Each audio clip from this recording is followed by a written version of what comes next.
Hello dear friends, welcome to पढ़ाई से दोस्तों YouTube channel.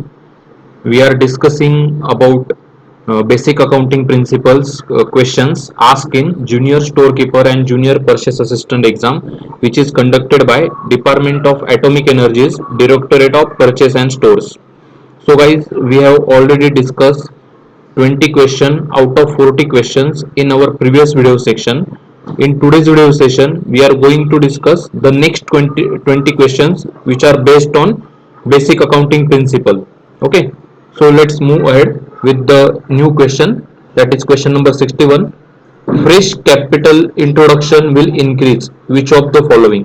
Okay, fresh capital introduction will increase assets and equity. कोई भी business है, अगर उसमें कोई नया कैपिटल आता है, नया कैपिटल इंट्रोड्यूस होता है, तो उस बिजनेस का क्या होता है कि उसके जो एसेट्स होते हैं या उसकी जो इक्विटी होती है उसमें बढ़ोतरी होती है.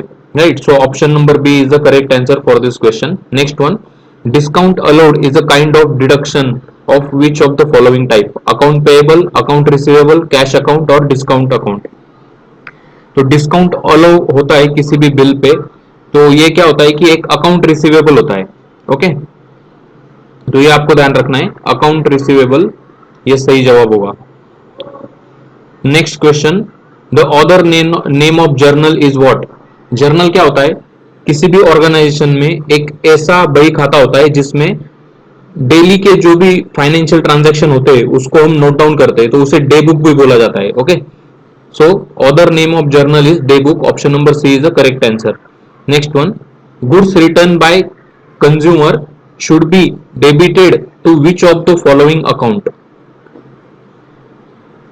कोई भी कंपनी है, अगर उसके गुड्स कंज्यूमर ने रिटर्न किए तो किस अकाउंट से वो डेबिट होंगे? So correct answer is return inward account.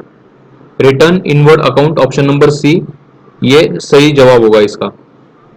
Which of the following will be debited if business purchase goods on credit? Okay, यदि कोई व्यवसाय वस्तुओं को क्रेडिट पर खरीदता है तो निम्न में से किस को डेबिट किया जाएगा? तो परचेस अकाउंट को हम डेबिट करेंगे. Right, which of the following account will be debited if business owner withdraws cash from business for his or her personal use? Okay, suppose कोई एक कंपनी है, टाटा की कोई कंपनी ले लो, और रतन टाटा जी का उसमें सपोज 2.5 बिलियन का इन्वेस्टमेंट है, और अगर उन्होंने उसमें से 0.5 बिलियन विड्रॉ कर लिया उनके पर्सनल यूज के लिए, तो इसका मतलब क्या हुआ कि उन्होंने ड्रॉइंग्स निकाली, जो भी उनका कैपिटल था उसमें से जो भी बिजनेस में से उन्होंने जो भी कैश विड्रॉ किया फॉर देयर पर्सनल यूज, उसे हम क्या बोलेंगे? ड्रॉइंग्स. ओके, तो उतना उनका इक्विटी होगा उस बिजनेस का, वो कम हो जाएगा, मतलब ओनर्स इक्विटी जो होगी वो 0.5 बिलियन से कम हो जाएगी. ये मैंने आपको एक एग्जांपल दिया. ओके, तो ऐसा किसी और कंपनी के बारे में भी हो सकता है. सपोज किसी का जनरल स्टोर है और उस स्टोर में 1 लाख रुपए का सामान है, लेकिन उस सामान में से 10,000 का सामान उन्होंने घर में ही इस्तेमाल कर लिया. इसका मतलब क्या हुआ कि उनका नेट कैपिटल कितना हुआ उस बिजनेस में? 90,000 का हुआ. तो 10,000 क्या है? ड्रॉइंग है उस व्यक्ति की. राइट, तो इस तरीके से ये सवाल था. Rohit carrying on real estate business sold a piece of land for 40 lakh rupees. Real cost is 35 lakh. Then the type of receipt is nature and profit on sale is. कोई एक land का piece है और वो कोई भी organisation या कोई भी पर्सन उसे बेचता है और उससे कोई प्रॉफिट गेन करता है, तो प्रॉफिट एंड लॉस के किस मतलब कौन से सेक्शन में, कौन से टाइप के रिसिप्ट में वो कंसिडर होगा? ओके, तो इसका सही जवाब है capital and transport capital reserve. Capital and transport to capital reserve. क्योंकि कोई भी बिजनेस है या कोई भी इंडिविजुअल है जिसका कोई फर्म है, अगर उसके कोई फिक्स एसेट वो बेचता है और उसके ऊपर कोई प्रॉफिट गेन करता है, तो capital and transfer to capital reserve में वो पैसा जाता है, क्योंकि वो तो रेवेन्यू नहीं है उस बिजनेस का. सपोज कोई होटल का मालिक है, उसने उसके होटल के 2 कमरे थे, उसमें से एक होटल का कमरा बेच दिया, तो क्या हुआ कि वो जो पैसा आया वो उसका एक कैपिटल रिजर्व के तौर पे उसके पास आया ना कि उसके रेवेन्यू के तौर पे. रेवेन्यू क्या है उसका? जो भी होटल में जो खाने की चीजें बेचता है उससे जो पैसा मिलता है वो रेवेन्यू हो गया. राइट, लेकिन ये जो आ रहा है ये कैपिटल रिजर्व के तौर पे आ रहा है, इसलिए ऑप्शन नंबर बी ये सही जवाब होगा। अगला सवाल है, in order to find the value of closing stock during the end of financial year we do which of the following thing. Okay, जिस भी फाइनेंशियल ईयर के एंड में जो भी स्टॉक बचता है उसको अगर हमें आगे कंटिन्यू करना है या कितना स्टॉक बचा ये हमें ढूंढना है, तो कौन सी मेथड हम फॉलो करते हैं। तो इसका सही जवाब होगा option number A, do this by stock taking. Stock taking नाम की एक प्रोसेस होती है, उससे ये होता है। ओके, तो ये चार ऑप्शन भी आप देख सकते हो यहाँ पे, इसमें से आपको सही चूज करना है। So the correct answer is option number ए।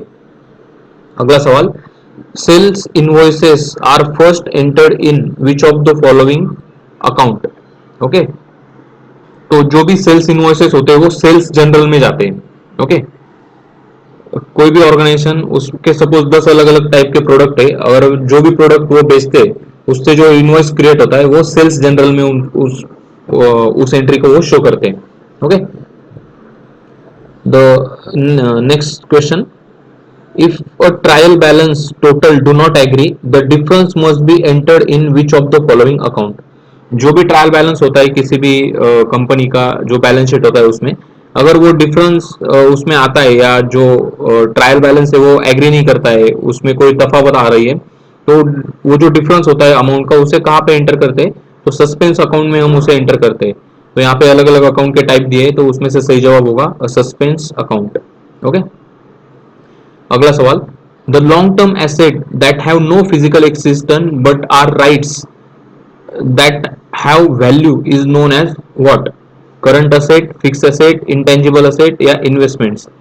तो ऐसे जो भी एसेट होते हैं जिसको हम छू नहीं सकते लेकिन उसकी एक लॉन्ग टर्म एग्जिस्टेंस होता है, उसकी कुछ वैल्यू होती है मार्केट में इन टर्म्स ऑफ मनी, तो ऐसे एसेट को हम इंटेंजिबल एसेट बोलते हैं। जैसे कि इंटेलेक्चुअल प्रॉपर्टी राइट है, सपोज कोई मेडिसिन की कंपनी है और उसने कोई नया ड्रग बना लिया और उस ड्रग का पेटेंट ले लिया।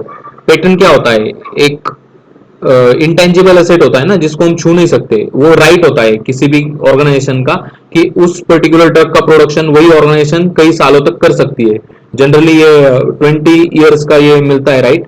तो ऐसे जो इंटेलेक्चुअल प्रॉपर्टी राइट्स होते हैं, जीआई टैग्स होते हैं, तो ये क्या है, सारी चीजें ये इंटेंजिबल एसेट्स के प्रकार है।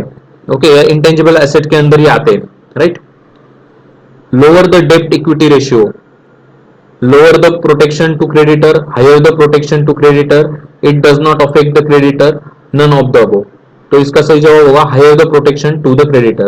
लो डेप टू इक्विटी, डेप मतलब कर्जा, इक्विटी मतलब शेयर, गुंतवणूक जिसे हम बोलते हैं ना इक्विटी, जो शेयर कितना है, तो ये डेप टू इक्विटी रेशियो अगर लो है इसका मतलब क्या है कि कर्जा कम है और कैपिटल ज्यादा है, इक्विटी ज्यादा है। तो ऐसे ऑर्गेनाइजेशन में क्या होगा, जो भी क्रेडिटर होगा या जो भी उस ऑर्गेनाइजेशन को लोन देने वाला है उसकी रिस्क कम हो जाएगी, उसको ज्यादा प्रोटेक्शन मिलेगा।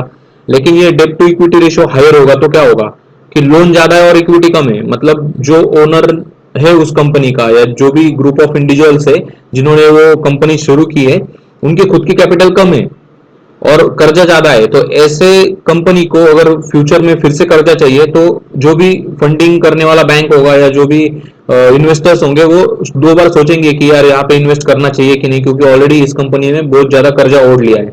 तो इस तरीके से ये सवाल है, लोअर द डेप्ट to equity ratio means higher the protection to the creditor right. अगला सवाल है, return on investment ratio equal to what. Gross profit divide by net sale multiply by 100, gross profit multiply by sale divided by fixed asset multiply by 100, net profit by sales multiply by 100 या net profit by total asset multiply by 100।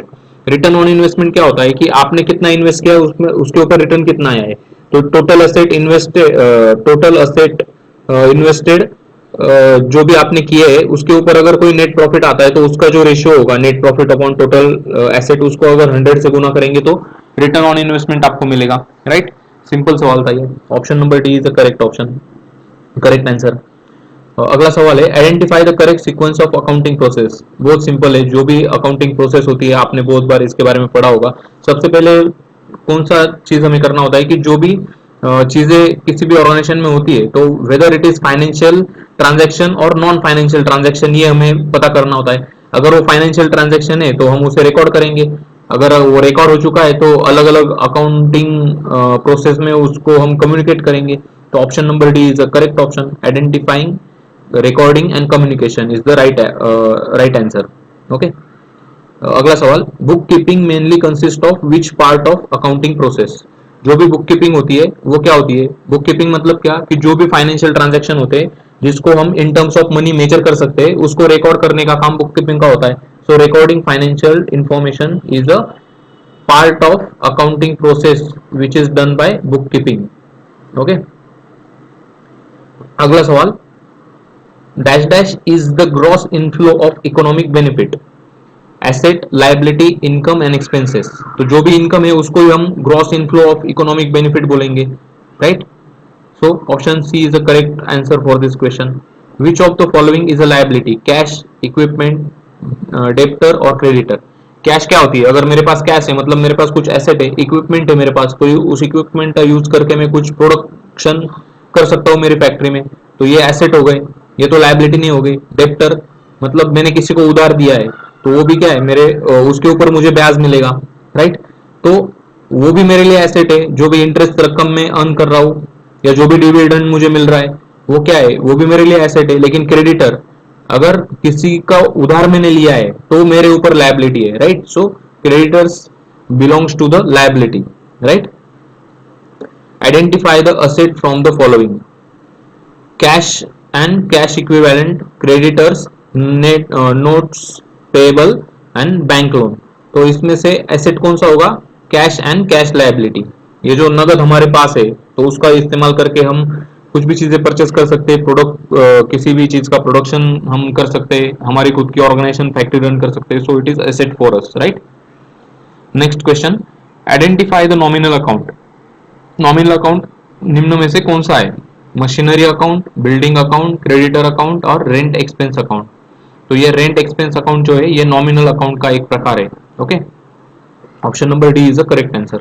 Which of the following account can be classified as a real account, rent expense account, rent income account, insurance expense account या cash account. So जो real account है वो क्या होता है? Cash account होता है।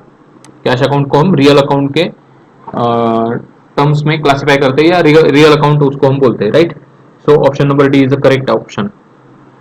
So guys, in this way we have discussed entire 40 questions of basic accounting principle which are asked in junior storekeeper and junior purchase assistant exam. So I hope now it is clear to you that what kind of difficulty level is there in case of this part B2, that is in basic accounting principles. Okay. So इसी के आसपास आपको सवाल पूछे जाएंगे, एक दो numericals भी आ सकते हैं या कोई केस स्टडी भी वो छोटी सी केस स्टडी देंगे, उसके ऊपर से आपको कोई चीजें ढूंढने को बोलेंगे। या अकाउंटिंग के जो चार पिलर होते हैं, एसेट, लायबिलिटी, इनकम, एक्सपेंडिचर, इसमें से जो एंट्रीज पड़ती है ना अलग अलग ट्रांजैक्शन की, तो वो एग्जांपल देंगे अलग अलग ट्रांजैक्शन के और पूछेंगे इसमें से एसेट क्या है, लायबिलिटी क्या है, एक्सपेंडिचर क्या है, इनकम क्या है। ओके, या कोई रेशियो होते हैं अकाउंटिंग के बारे में उसके बारे में पूछ सकते हैं, या जो भी अकाउंटिंग स्टैंडर्ड्स डिफाइन करने वाली जो रेगुलेटरी बॉडीज है उसके बारे में कुछ सवाल आ सकते हैं। तो इसी के इर्द गिर्द आपको स्टडी करना है, जितने भी अकाउंटिंग के रिलेटेड जो भी 11th 12th के जो बुक्स है एनसीईआरटी है उसको पढ़ के आप जा सकते हो। So it will be definitely beneficial for you all and keep the basic concept very crystal clear so that you can answer any questions asked in the exam. So guys, that's all for this particular section, that is basic accounting principle. I hope it is useful for you for upcoming exam. So all the best, take care, have a great day, thank you.